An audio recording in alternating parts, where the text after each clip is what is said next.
started, a little bit of housekeeping. Over the course of the show, we are going to be producing some very bright flashes and loud noises. So if you are not a fan of bright flashes and loud noises, or are less than 1 year of age, I can almost guarantee you will not enjoy the show. And you may want to take advantage of our slightly quieter listening area on the glass and the heat scenes exhibit there, or our exits. And because we're going to be in the dark the entire time, I want to make sure we know where those exits are right now.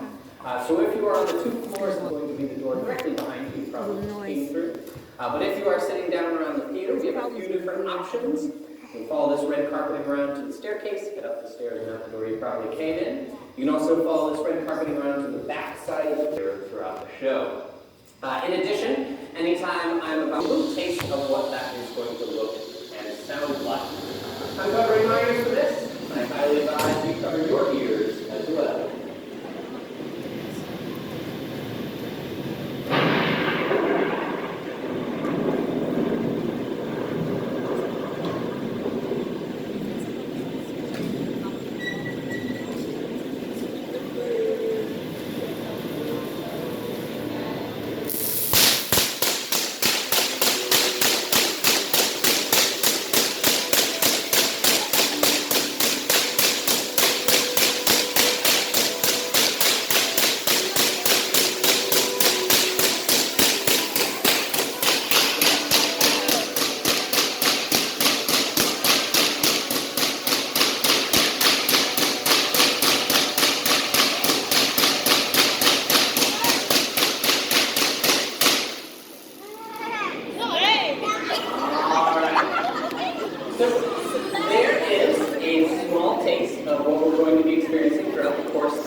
Eventually they make contact with positive charges connected to the ground. A channel opens up. There's a massive movement of negative electric charge from the cloud to the ground, the effects of which are a very bright flash of light, a lightning bolt, and a very loud sound, the clap of thunder.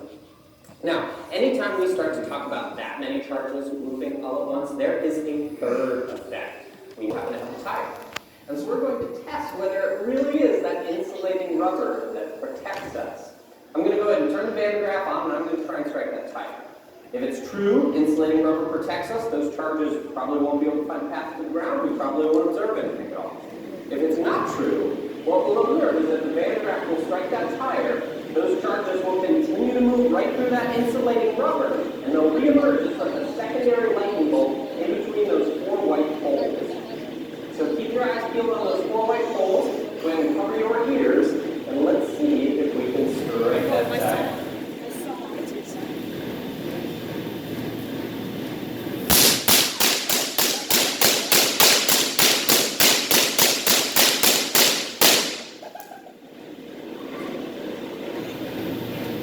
Alright, and everybody's seen lightning in between those four white holes. And so in the grand tradition of scientists that are overconfident about their results, they're making that object me.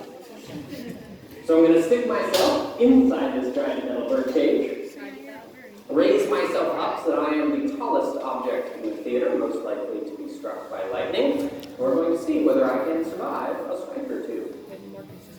Now, based on the reaction I'm hearing from some of you in the crowd, I'm guessing some of you don't think this is a very good idea. And I'm guessing you think that. The conductor, those moving electric charges will stay on the metal, and they won't jump to me as they make their way down to the ground. Seems like it might work, but again, the only way to really test it out is to go ahead and turn the machine on, get myself a little bit higher here, and see if I can survive a strike or two. If it's not true, please call someone.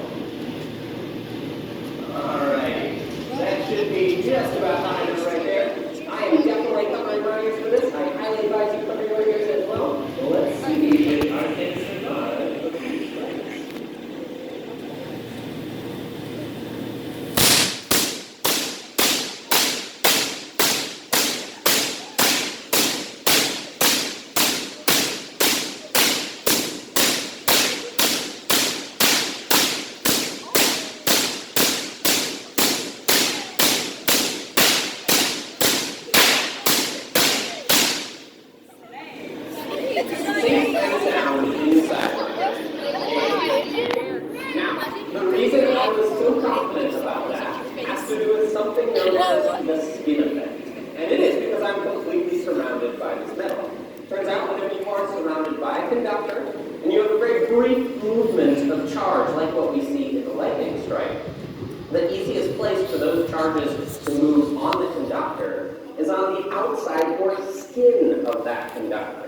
As a result, the electric force pushes the vast majority of those moving charges to the outside, leaving objects on the inside safe. And that's true even if I'm touching the inside of the conductor. It's true in a giant metal bird cage, it's true in a metal car, it's true in a metal trash can if you have nothing else to protect yourself in during a lightning storm. But there are a couple of caveats. The first is, your body must be completely surrounded. So if my hand had left the cage at any point, very commanding to the lightning trail. Similarly, that metal shell must be complete. So those fancy convertibles, not as safe during a lightning storm. Alright, well at this point we have learned a little bit about the electric force and its effects. We've learned to turn on as much of the stage as I can at once, and just come right and loud, I can make the place. Before I get that note, just one more thing. If you have any